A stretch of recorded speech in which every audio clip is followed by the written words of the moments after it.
The latest update to Pokemon Unite gave us some balance changes and a brand new Pokemon. I'm sure you're all eager to know who are the new best Pokemon to use during your ranked solo queue climb up to Master, and I'm excited to talk about it. So let's jump right in with the new kid on the block, Blissey, aka new best healer, aka eggs for days, aka why did you nerf Eldegoss if you were just going to release Blissey in her current state. If you couldn't tell already, I think Blissey is a really strong support. Between the protection of her Unite move and the healing of 3 soft-boiled eggs, Blissey can keep even the most suicidal of teammates alive. This alone would be enough to put Blissey solidly into the B tier, but what pushes Blissey over the edge and into the atmosphere is Helping Hand. This move will give teammates a big move speed and attack speed buff. Blissey can completely carry a team fight with a well-placed Helping Hand and get the whole team moving at the speed of light when it's time to rotate. Blissey is easily an A tier support. I didn't rate Greninja too highly on the last tier list and called them a weaker version of Cinderace. Boy was I wrong about that.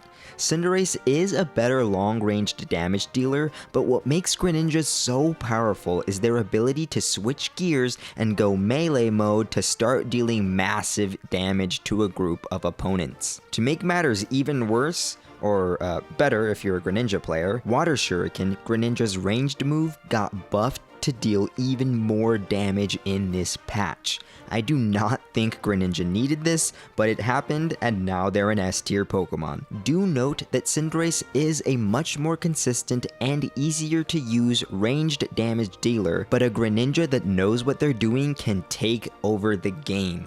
I'm sorry for underestimating you last time, Greninja. Please don't kill me. Garchomp got a nice buff in this patch. They used to be pretty useless in lane, but Bulldoze now does way more damage, allowing Gible to actually contest last hits. A lane Gible still relies on having a healer to keep them alive through the laning phase, but this Pokemon is a great tool for tearing through objectives when the team can make space for them to do so. Welcome to the bottom of B tier, buddy. You made it. Snorlax got a slap on the wrist in this patch. They're still meta, but no longer a must pick. First of all, Heavy Slam got a damage nerf.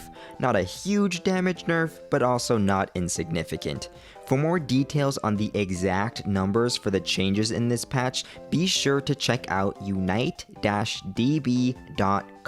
The folks over at the Pokemon Unite math cord worked hard to bring us solid numbers after this patch, since Timmy Studios doesn't want to give us those numbers themselves. Snorlax's block used to perma-stun people against walls, but now the stun applied by block is a bit shorter, making it a little easier to escape. Snorlax's Unite move used to make them an unkillable god with all the self-healing it provided.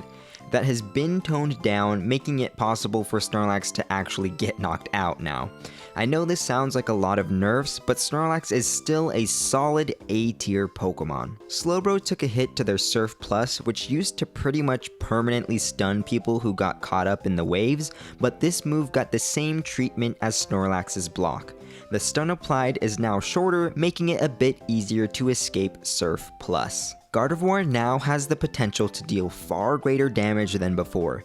Psychic will now shred up to 60% of the special defense off all enemies it hits. Furthermore, Gardevoir's boosted auto attack was supposed to be shredding 10% of the special defense off of opponents, but that was not working properly before. This has been fixed, and now a Gardevoir that knows how to combo their moves correctly can deal incredible damage. Gardevoir used to have too small of an impact during the first Dreadnought fight to make it into the A tier, but now that her boosted auto attack is fixed, I think that a skilled Gardevoir player can do some work at level 6 in an early team fight. Crustle is my new favorite Pokemon in this patch. They got a really juicy buff to Stealth Rocks, and I love it. Stealth Rocks now have a 2-second shorter cooldown, allowing Crustle to have their Stealth Rocks up about 80% of the time. And the damage on those Stealth Rocks got a significant boost too. Stealth Rocks was pretty bad before, so you kind of had to take X-Scissor and use Crustle as a melee bruiser all the time, but now you can play a much more space control zoning playstyle with long-range stealth rocks and rock tombs. I feel like I can really carry my games with Crustle because the stealth rocks will help shred through objectives and will give your team a better chance at winning the last hit coin flip by having ticking stealth rock damage under the objective and slowing the approach of enemies with Rock Tomb. I underestimated Venusaur after the last patch and put them way at the bottom of the B tier, but the green boy has really found their niche since then. Venusaur is a more consistent source of damage in teamfights, and trainers have gotten the hang of using the solar beam to secure or snipe objective last hits. Nowadays, when the enemy team has a Venusaur, you really have to respect the potential that there could be a Venusaur hiding in a bush waiting to steal your Dreadnought knockout. I rated Eldegoss too highly last patch because when I made that video, I still had my head in the Eldegoss meta. Eldegoss used to carry her team by keeping everyone alive forever and ever. Now Eldegoss can only make the team survive a bit longer than they otherwise would have, and it's on the rest of the team to do something useful with that little bit of extra life. It has been pointed out to me that I may have been sleeping on Mr. Mime. This Pokemon has the potential to deal tons of damage, which means they could carry their team during a Dreadnought or Zapdos teamfight. I still don't think Mr. Mime is the best or most consistent carry in this regard, but I do acknowledge that the potential is there, so I'm pushing Mr. Mime higher up within the B tier. I am a Gengar player, so I wanted to believe that Gengar was better than Zeraora, but I just don't know if that's true. Gengar has the same problem as Pikachu, where their damage just falls off by the late game, making them much less of a threat during the all-important Zapdos teamfight, so I'm going to move Gengar down to the bottom of A tier. I'm sorry, Gengar. We're gonna prove them all wrong one day and rise to the top together. Just wait for me. Any Pokemon that I didn't mention so far did not move on my tier list, so let's add them all back in right now. And just for comparison, here is the tier list from last time. I know it might be a bit tilting to some of you that I didn't even use the bottom 2 tiers, but here's the thing about my lists and my whole channel in general. I'm not concerned with making the most eye-catching tier list that's gonna get a lot of upvotes on Reddit.